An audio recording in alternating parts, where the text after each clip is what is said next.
गांधी जी की गिरफ्तारी और पूरे देश में दमन चक्र का दौर, यह असहयोग आंदोलन की समाप्ति का कारण बना। साथ ही कुछ ऐसे नरमपंथी कांग्रेसी नेताओं का विचार था कि दोनों पक्षों के बीच में समझौता हो और उस समझौते के तहत कुछ बात बनेगी तो आगे बढ़ेंगे। इस प्रयास का असर यह हुआ कि गांधी और उस समय के वाइसरॉय लॉर्ड इरविन के बीच गांधी इरविन समझौता 1932 में हुआ। इस समझौते के तहत जहां अंग्रेजी शासन ने अपने कुछ कदम पीछे खींचे, वहीं गांधी ने भी अपने कुछ कदम पीछे खींचे। उदाहरण के लिए गांधी ने कह दिया कि हम उतनी जोर जबरदस्ती आप पर नहीं करेंगे कि पुलिस कार्रवाई पर आप कोई उचित कार्रवाई करें। साथ ही उन्होंने यह भी सहमति दे दी कि वे गोलमेज कॉन्फ्रेंस में भारत का प्रतिनिधित्व भेजा जाएगा। अंग्रेजों ने भी ऐसे ही कई मांगे स्वीकार की। उदाहरण के लिए जेल भेजे गए लोगों को छोड़ दिया जाएगा, उनके खिलाफ कोई केस नहीं होगा, नमक कानून तोड़ने वालों के खिलाफ केस नहीं होगा, आदि आदि आदि। तो गांधी इरविन समझौते के तहत ये सब नेता जेल से बाहर आए और बहुत आलोचनाओं के बीच गोलमेज कॉन्फ्रेंस लंदन में हुई। 3 गोलमेज कॉन्फ्रेंस हुई, एक के बाद एक, जिसमें गांधी दूसरे में भाग लिए एकमात्र प्रतिनिधि के नाते। लेकिन ये तीनों गोलमेज जो कॉन्फ्रेंस हैं वह असफल हुई। जैसा मैंने कहा कि इस समझौतों को लेकर पूरे भारत में बहुत विरोध था। एक तो विरोध स्वाभाविक था, इसलिए था कि गांधी से विरोध था कि आपने समझौता क्यों किया, खासकर तब जब अंग्रेजों ने भगत सिंह, सुखदेव और राजगुरु को फांसी दे दी और वादा खिलाफी की 1928 में ऐसा करके। तो हम कैसे माने कि अंग्रेज इस बार भी जेल से निकले हुए जिन्होंने सविनय अवज्ञा आंदोलन में भाग लिया है, उन्हें किसी तरह की सजा नहीं देंगे। तो इसको लेकर देश में काफी विरोध हुआ, लेकिन गांधी जी अपनी बात पर अड़े रहे और उन्होंने देश का प्रतिनिधित्व किया। दूसरे गोलमेज राउंड टेबल कॉन्फ्रेंस लंदन में, तीसरे में कई पार्टियों के, कई दलों के करीब 50 से ज्यादा प्रतिनिधियों ने भाग लिया। लेकिन इन तीनों राउंड टेबल कॉन्फ्रेंसेस का, तीनों गोलमेज सम्मेलन का कोई अच्छा परिणाम नहीं निकला। उल्टा कुछ ऐसी मांगें स्वीकार कर ली गई जो मुस्लिमों के लिए, मुस्लिम लीग के लिए एक अच्छी थी, और इसमें निश्चित रूप से हिंदू और मुस्लिम के बीच को डिवाइड को बढ़ाने का प्रयास था। खैर, ये तो 1932-33 की घटना, 32-33 की घटना है। और उसी दौरान 1935 में अंग्रेजी शासन ने 1935 एक्ट 1935 का अधिनियम पारित किया, जो एक अपने तरीके से एक ऐतिहासिक अधिनियम इसलिए था क्योंकि यह बिल्कुल नए रूप में इंग्लिश शासन और भारत के बीच के संबंधों को परिभाषित करता था। आपको बता दें यहाँ कि यही वह कानून है, 1935 का कानून, जिसके काफी कुछ हिस्से को हमारे संविधान में आज लिया गया है। यानी उसमें से बहुत सी चीजें ऐसी थी जो हमको स्वीकार्य थी। उदाहरण के लिए संसद की घोषणा थी, लेकिन यह तय था कि जो इंग्लिश का संसद है, इंग्लैंड लंदन में जो संसद है, वह सर्वोच्च माना जाएगा। इसमें द्वैत शासन की भावना मानी गई, यानी ड्यूअल गवर्नमेंट, एक केंद्र में शासन होगा और राज्यों की अपनी सरकारें होंगी। साथ ही इसमें प्रांतीय व्यवस्था को, यानी प्रांतों में जो सरकारें हैं उन्हें स्वायत्त शासन की अनुमति दी गई, स्वयं के द्वारा शासन चलाने की अनुमति दी गई, जिसमें न्यूनतम हस्तक्षेप होने का वादा किया गया। लेकिन इसमें एक प्रावधान और था, अभिरक्षण का। अभिरक्षण का मतलब यह है कि जरूरत पड़ने पर गवर्नर जनरल आदि इस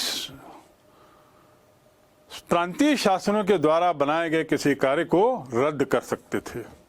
तो इसका परिणाम ये था कि प्रांतीय सरकारों का जो स्वतंत्र अस्तित्व था वह एक तरीके से नहीं के बराबर था।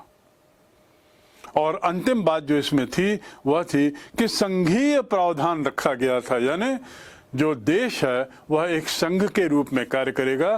राज्यों के मिलने से जो राष्ट्र बनता है उसे संघ कहते हैं। तो एक संघीय शासन प्रणाली के रूप में कार्य करेगा। इस 1935 के कानून के तहत देश में चुनाव हुए। कई जगह शुरू में कांग्रेस ने इसका विरोध किया, लेकिन अंत में कुछ बातों को लेकर ये समझौता हुआ कि चुनाव में भाग लिया जाए, और इस प्रकार कांग्रेस ने चुनाव में भाग लिया। अन्य दलों की तरह मुस्लिम लीग आदि अन्य दलों ने भी भाग लिया और 7 प्रांतों में कांग्रेस की सरकार बनी। बंगाल और पंजाब में गैर कांग्रेसी सरकार बनी। याद रखिए, पंजाब और बंगाल में गैर कांग्रेस सरकार बनी, और एक राज्य ऐसा था जहां पर संयुक्त सरकार बनी, यानी कई दल मिलकर सरकार बनाए। ये एक तरीके से एक बड़ी अच्छी बात थी कि पहली बात कि चुनाव हुए, आधुनिक तरीके से चुनाव हुए, और भारतीयों ने चुनाव की महत्ता को समझा। दूसरा कि सरकारें बनी और कांग्रेस को अपना बहुमत साबित करने में बहुत सरलता हुई। उसका यह वर्चस्व सिद्ध हो गया कि भारतीय राष्ट्रीय आंदोलन के जो इस काल में पूरे कांग्रेस का वर्चस्व बना हुआ। लेकिन इसकी बुराई ये थी कि मुस्लिम लीग ने हर जगह कांग्रेस शासन का विरोध किया, और इस मुस्लिम लीग के सतत विरोध के कारण कांग्रेस सरकारों को सरकार चलाना मुश्किल हो रहा था। एक तरीके से मुस्लिम लीग के सदस्य जो वहां की सभाओं में चुने गए थे वह बाधक का काम कर रहे थे, वह राह का रोड़ा बन रहे थे, और यही तो अंग्रेज चाहते थे। 1939 में जब द्वितीय विश्व युद्ध की घोषणा हुई, और उस द्वितीय विश्व युद्ध 1939 के द्वितीय विश्व युद्ध की घोषणा में ब्रिटिश एम्पायर के हिस्से के नाते भारत भी अंग्रेजों की तरफ से उसको युद्ध में डाल दिया गया, तब तुरंत इन कांग्रेस सरकारों ने उसका विरोध किया, क्योंकि बिना उनकी जानकारी, बिना उनकी सहमति के भारत को द्वितीय विश्व युद्ध की लड़ाई में झोंक दिया गया था, जिसका उन्होंने विरोध किया, और इस विरोध की एवज में उन्होंने इस्तीफा दिया। तो इस प्रकार 1935 के कानून के तहत हुए चुनाव की परिणति चुने गए सरकारों का इस्तीफा इस रूप में हुई 1939 में। मात्र 1.5 वर्ष या 2 वर्ष ये शासन चला, और बड़ी मुश्किलों में चला, और इस प्रकार क्षेत्रीय शासन, जो स्वायत्त शासन की जो बात थी, वो समाप्त हो गई, और चुने हुए प्रतिनिधि अपने पदों से हट गए। ये इस घोषणा को मुस्लिम लीग ने मुक्ति दिवस के रूप में मनाया। मुक्ति दिवस के रूप में मनाया। मुस्लिम लीग ने एक खुशी जाहिर की कि चलो अब हमको कांग्रेस शासन से, कांग्रेस सरकार से मुक्ति मिली है। और इस प्रकार बड़ा स्पष्ट लगने लगा था कि मुस्लिम लीग और कांग्रेस 2 अलग अलग राहों पर चल रहे हैं। अब हम आगे बढ़ते हैं। 1939 में विश्व युद्ध की घोषणा जब इंग्लैंड ने की, तो भारतीय प्रांतीय सरकारों में जो कांग्रेस का मंत्रिमंडल था उसने इस्तीफा तो दिया इस विरोध में कि विश्व युद्ध में भारत को झोंका जा रहा है, और जिसके लिए किसी तरह की अनुमति या बातचीत नहीं की गई।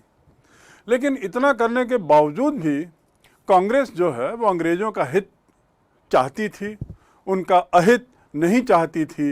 यानी उसका विश्वास था कि अंग्रेज, ब्रिटेन जो विश्व युद्ध की लड़ाई में है, उसके जो देश हैं वो सही हैं, तो उन्हें युद्ध में किसी तरीके से मदद की जाए। और इस परिप्रेक्ष्य में पूना में कांग्रेस ने दो घोषणाएं की, दो प्रस्ताव रखे मदद को बढ़ाने के लिए। पहला प्रस्ताव था कि अंग्रेज सरकार ये घोषणा करे कि विश्व युद्ध के बाद भारत को स्वराज मिल जाएगा, और दूसरा कि एक अंतरिम सरकार बनाई जाएगी जिसमें सभी दलों के लोग होंगे, और जब तक भारतीय संविधान नहीं बनता तब तक यह अंतरिम सरकार कार्य करेगी। तो कांग्रेस ने अंग्रेजों से यह प्रस्ताव पर स्वीकृति मांगी, लेकिन जैसा संभावना थी ब्रिटिश सरकार ने इस पर किसी तरह की प्रतिक्रिया नहीं की, और उल्टा बदलती स्थितियों में उनकी अपनी सोच, उनकी अपनी कार्यशैली भी बदल गई। इसी दौरान इंग्लैंड के चुनाव में विंस्टन चर्चिल प्रधानमंत्री बने, जो बिल्कुल दूसरे तरीके से कार्यशैली में विश्वास करते थे, और वाइसरॉय जो भारत के थे उन्होंने एक घोषणा की जिसे अगस्त घोषणा कहते हैं। इस अगस्त घोषणा में कई तरह के प्रस्ताव थे। पहला कि हम एक परामर्शदात्री समिति बनाएंगे, वाइसरॉय की एक समिति होगी जिसमें कांग्रेस के सदस्य शामिल रहेंगे। साथ ही वाइसरॉय की कार्य समिति में भी कांग्रेस के सदस्य शामिल रहेंगे। औपनिवेशिक स्वराज की घोषणा की गई, यानी उनका कहना था कि हम स्वराज तो नहीं पर औपनिवेशिक स्वराज देंगे, यानी ब्रिटिश एम्पायर के, ब्रिटिश साम्राज्य के अंतर्गत रहते हुए भारतीय शासन स्वतंत्रता पूर्वक चलेगा। और इसके लिए संविधान निर्मात्री समिति भी बनाई जाएगी जिसमें विभिन्न दलों के लोग रहेंगे। अंतिम बात जो इन्होंने इस प्रस्ताव में, अगस्त के प्रस्ताव में ब्रिटिश सरकार की वाइसरॉय ने की, वह थी कि अल्पसंख्यकों के हितों का ध्यान ये सब करते हुए जरूर रखा जाएगा। आप समझ सकते हैं ये अल्पसंख्यक का अर्थ, इनका इशारा किस ओर था? मुस्लिम वर्ग की ओर था, ताकि वे निराश न हों। ये जो प्रस्ताव रखे गए वाइसरॉय के द्वारा, ये प्रस्ताव कांग्रेस को स्वीकार नहीं हुए। स्वाभाविक है, क्योंकि कांग्रेस ने तो स्वराज की अपेक्षा की थी, पूर्ण स्वराज की अपेक्षा की थी, और यहाँ अंग्रेज हमारे बहुत पुराने अनुरोध, जो कभी हम 30 साल पहले जो हमने किया था औपनिवेशिक स्वराज, उसकी बात कर रहे थे। निश्चित रूप से यह कांग्रेस को बात जमी नहीं और उसने इसे खारिज कर दिया, और 15 अगस्त को उसने व्यक्तिगत सविनय अवज्ञा आंदोलन की घोषणा की। व्यक्तिगत सविनय अवज्ञा आंदोलन अर्थात सभी लोग व्यक्तिगत रूप से सविनय अवज्ञा करेंगे, और इसके लिए सबसे पहला जो सत्याग्रही था वो विनोबा भावे को चुना गया, और वहां से विनोबा भावे भी राष्ट्रीय आंदोलन की राजनीति में सामने दिखाई देने लगे। इस आंदोलन को, इस सत्याग्रह को अंग्रेजों ने वैसे ही कुचला जैसे पूर्व में था। खासकर उनकी समस्याएं तो अभी थी ही, विश्व युद्ध में ऑलरेडी अपने को उन्होंने झोंक दिया था, और यहाँ इस समस्याओं को बढ़ते देख उन्होंने वही दमन का दामन पकड़ा और करीब 25,000 भारतीयों को बंदी बनाकर जेल में रख दिया। साथ ही एक जो दूसरी घटना हो रही थी, जापान का बढ़ता वर्चस्व। जापान ने उसी समय 1941 में अमेरिका पर हमला कर दिया था। साथ ही जापान की जो फोर्सेस थी, जो फौज थी, उसने मित्र राष्ट्रों के फौज को पराजित करते हुए बर्मा की सीमा तक आ गए, और इस कारण जो मित्र राष्ट्र थे वे बड़े घबरा गए। उन्हें असमंजस में डाल दिया था इन लोगों ने। नेताजी सुभाष चंद्र बोस, जो स्वयं इतने समय से 1 वर्ष से करीब गायब थे, जर्मनी में प्रकट हो गए। इन सब को देखते हुए ब्रिटिश सरकार ने अपना पैंतरा बदला और एक तरीके से दोस्ती का हाथ बढ़ाने का प्रयास किया। उस पर अन्य राष्ट्रों का दबाव भी था कि अब समय आ गया है जब भारत को विश्व युद्ध के मामले में पूरी तरह विश्वास में लिया जाए। तो इस प्रकार इस मुद्दे को ध्यान में रखते हुए, इन कारणों से अंग्रेजों ने सर स्टैफर्ड क्रिप्स के नेतृत्व में एक सदस्यीय मंडल भारत भेजा। स्टैफर्ड क्रिप्स जो 23 मार्च को भारत आए और उन्होंने घोषणा की, लेकिन इसके जो 3 कारण थे, जैसा सत्याग्रह एक कारण था, व्यक्तिगत सत्याग्रह जो हुआ, मित्र राष्ट्रों का दबाव भी था, और तीसरा जैसा मैंने बताया कि विश्व युद्ध में बदलती हुई स्थितियां, जिसमें जापान और उसके जो मित्र राष्ट्र, उसके जो दोस्त थे, वे लोग अमेरिका, इंग्लैंड, फ्रांस की फौज पर हावी हो रहे थे। इसलिए क्रिप्स मिशन जो आया उसने एक 8 बिंदु के प्रस्ताव सामने रखे। प्रस्ताव क्या थे? पहला, हम औपनिवेशिक स्वराज देंगे, यानी बात वही थी जो पहले उन्होंने की थी। दूसरा, हम नई संविधान सभा का गठन करेंगे, उस संविधान सभा में सभी दल के लोग होंगे, देशी रियासतों को भी उसमें शामिल किया जाएगा, लेकिन वे इसके लिए विवश नहीं हैं। देशी रियासतों के लिए यह जरूरी नहीं है कि वे उस संविधान को माने, अपने तरीके से उनके लिए स्वतंत्र होने की एक गुंजाइश दी गई थी। साथ ही संविधान को स्वीकृत करने का बंधन भी नहीं था।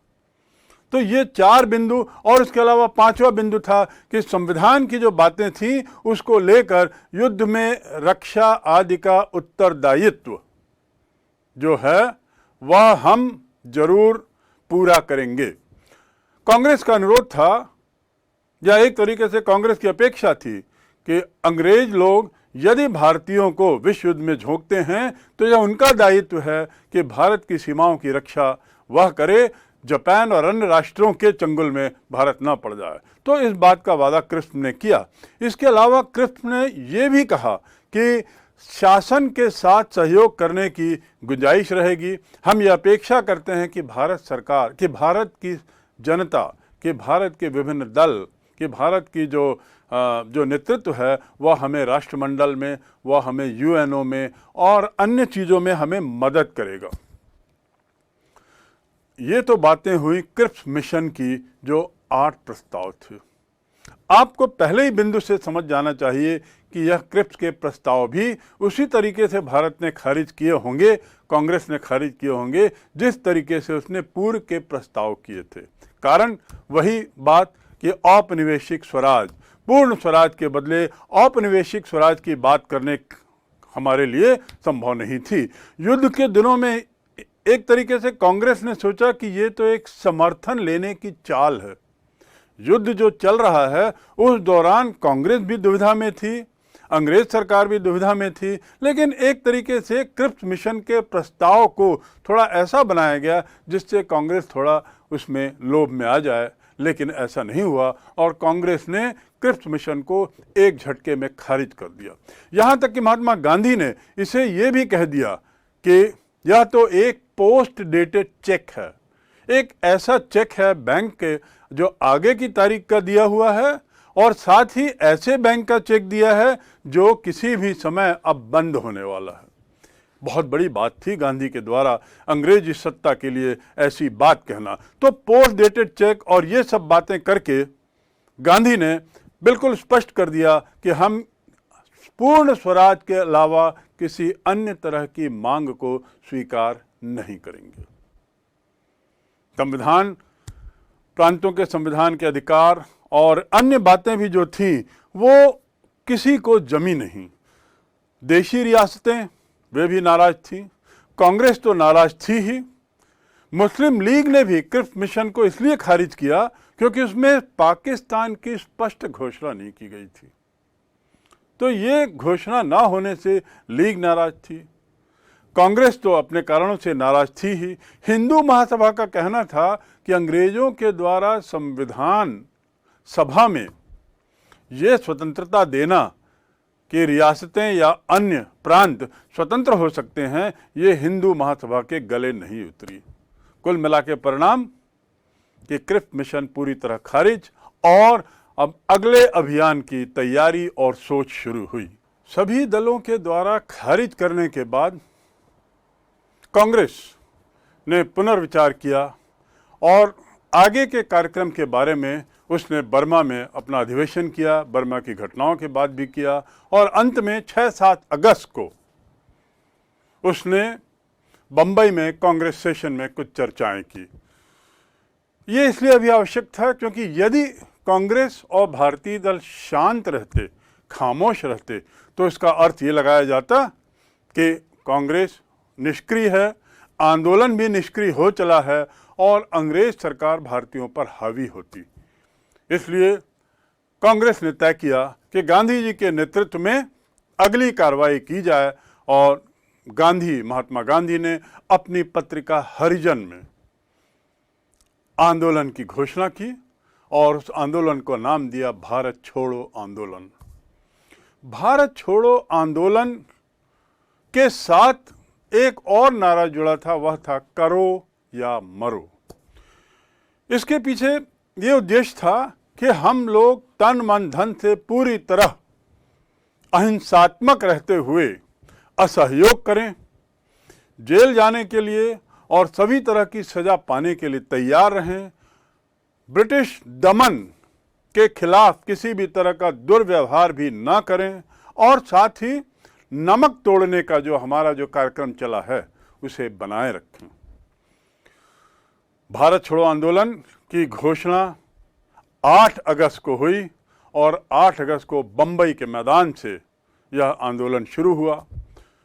जैसा कि अपेक्षित था, रातों रात हजारों लोग बंदी बना दिए गए और कांग्रेस के इस आंदोलन के सभी नेता, जिसमें गांधी भी थे, उन सबको गिरफ्तार करके जेल भेज दिया गया।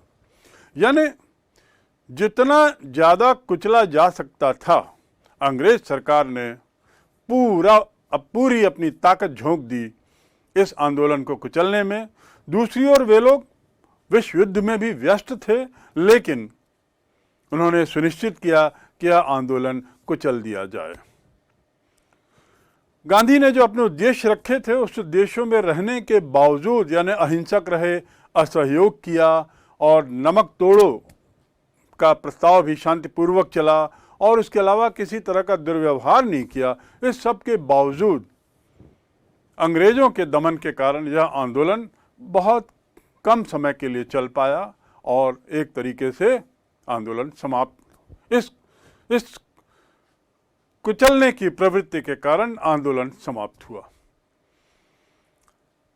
यह आंदोलन लेकिन परिणाम में अपेक्षा से ज़्यादा बड़ा निकला, इस दृष्टि से कि पूरे भारत के हर कोने में यह आंदोलन फैला, इसका प्रचार प्रसार हुआ और भारत छोड़ो आंदोलन एक तरीके से एक प्रतीक बन गया हमारी स्वतंत्रता की मांग को लेकर।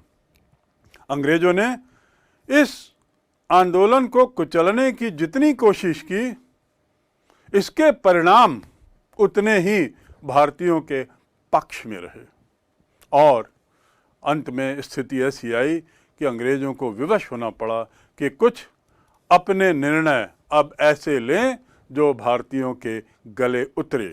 और अंग्रेज सरकार ने फिर नए मिशंस, नए दलों को भेजकर नई तरीके से जानने की कोशिश की कि भारत चाहता क्या है। आंदोलन तो समाप्त हुआ, कुचल दिया गया, लेकिन एक बहुत बड़ा जनमत जो तैयार हुआ था, जैसा मैंने बताया, भारत में ही नहीं विश्व जनमत अब भारत के पक्ष में आ गया। इंग्लैंड के मित्र राष्ट्र भी अब इस बात की तरफदारी करने लगे कि समय आ गया है जब भारत के साथ कुछ अंतिम कार्रवाई की जाए, अंतिम निर्णय लिया जाए। विंस्टन चर्चिल के बाद फरवरी 1947 में क्लीमेंट एटली, जो उस समय के प्रधानमंत्री थे, उन्होंने घोषणा की और यह घोषणा स्वयं में एक बहुत बड़ी घोषणा थी, जिसमें उन्होंने स्पष्ट कह दिया कि जून 48 तक भारत स्वतंत्र हो जाएगा, चाहे जिस रूप में हो, लेकिन हमारी अंतिम तिथि, हमारा अंतिम महीना जून 48 तक है। तो भारतीयों को अब तदनुसार आगे की कार्रवाई करनी है, चाहे वो सत्ता हस्तांतरण की हो, चाहे कोई और बात हो। भारत के उस समय के वाइसरॉय लॉर्ड माउंटबेटन, जो इसी विशेष उद्देश्य से भेजे गए थे, उन्होंने भी यहाँ के विभिन्न दलों से बैठक करके यहाँ के दलों की मांगों को समझने की कोशिश की और शिमला में एक बैठक की जिसमें मुस्लिम लीग और कांग्रेस के सदस्यों से उनके विचार जाने। माउंटबेटन इस निष्कर्ष पर पहुँचे कि वर्तमान परिस्थिति में यह संभव नहीं है कि मुस्लिम लीग जो अपनी बात पर अड़ी है वह एक राष्ट्र के फॉर्मूले पर सहमत हो जाए। यानी स्थितियां ऐसी बन पड़ी हैं कि मुस्लिम लीग को एक अन्य राष्ट्र का प्रस्ताव देना ही पड़ेगा। एक दो राष्ट्रों की थ्योरी यहाँ पर बड़ी स्पष्ट रूप से सामने आई और इस प्रकार माउंटबेटन की इस समझ को उन्होंने अंग्रेज सरकार को दे दिया और उस बात के मद्देनजर रख के भारतीय स्वतंत्रता अधिनियम 1947 पारित किया गया, ब्रिटिश पार्लियामेंट में पारित हुआ और उसकी घोषणा की कर दी गई। इस प्रस्ताव में क्या बिंदु थे, बड़े अहम बिंदु थे जिसको लेकर अंततः भारत स्वतंत्र हुआ। पहला बिंदु कि भारत और पाकिस्तान दो अलग अलग राष्ट्र बनेंगे, दो राष्ट्र का फॉर्मूला माना जाएगा। दूसरा, दोनों की अपनी अपनी अलग संविधान सभा होगी। तीसरा, इन दोनों राष्ट्रों को राष्ट्रमंडल का सदस्य बनना होगा। राष्ट्रमंडल उन देशों का गुट है जो किसी न किसी समय ब्रिटिश एम्पायर के तहत उसके एम्पायर का एक हिस्सा थे, उसके साम्राज्य का एक हिस्सा थे। तो अंग्रेज चाहते थे कि भारत और पाकिस्तान दोनों उसके सदस्य बने रहें ताकि अंग्रेजों के साथ जो संबंध हैं वह जारी रहें, भले नए रूप में। इसकी दूसरी बात थी कि जो भारत के लिए जो मंत्री का पद था अंग्रेजी शासन में, वह पद हटा दिया जाएगा। जैसे सचिव बोलते थे तो वह पद हटा दिया जाएगा। ब्रिटिश शक्तियां जो थीं ब्रिटिश सरकार में जो निहित थी भारत के संबंध में, वे भी कम कर दी जाएंगी, हटा दी जाएंगी और अंतरिम शासन चलाने के लिए 1935 का जो संविधान था, जो एक्ट था, वह लागू कर दिया जाएगा। यानी जो अंतरिम सरकार बनेगी वह सरकार जो तब तक कार्य करेगी जब तक कि भारत का स्वयं का अपना संविधान ना बन जाए, वह सरकार 1935 के कानून के तहत कार्य करेगी। यह भी उस प्रस्ताव में, उस प्रपोजल में, उस अधिनियम में डाल दिया गया। संघीय शासन की बात की गई, संधियां समाप्त कर दी गई। यानी भारत के मद्देनजर अंग्रेज सरकार ने या भारतीयों ने विभिन्न देशों से, विभिन्न दूसरों से जो संधियां की हैं वह इस अधिनियम के तहत उस तारीख से समाप्त मानी जाएंगी जिस तारीख से ब्रिटेन भारत को सत्ता हस्तांतरित करता है। और अंतिम बिंदु था कि दोनों देशों में, भारत और पाकिस्तान दोनों देशों में गवर्नर जनरल की व्यवस्था की जाएगी। यानी दोनों देशों में एक एक गवर्नर जनरल एक तरीके से अंग्रेज़ों के प्रतिनिधि के रूप में बने रहेंगे, भले ही उनकी शक्तियां बहुत सीमित रहेंगी। यह 1947 का अधिनियम अंतिम पड़ाव है इस अध्याय का, जो हमने शुरू किया था। स्वतंत्रता आंदोलन की शुरुआत, इसका उदय कैसे हुआ और इसका विकास कैसे हुआ।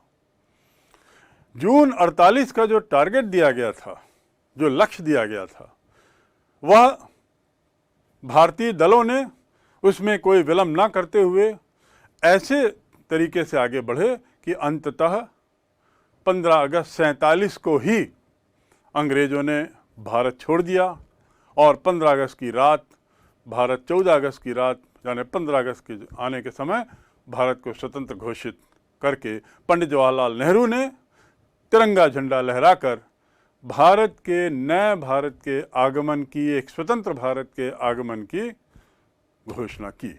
इस प्रकार यह अध्याय यहीं समाप्त होता है।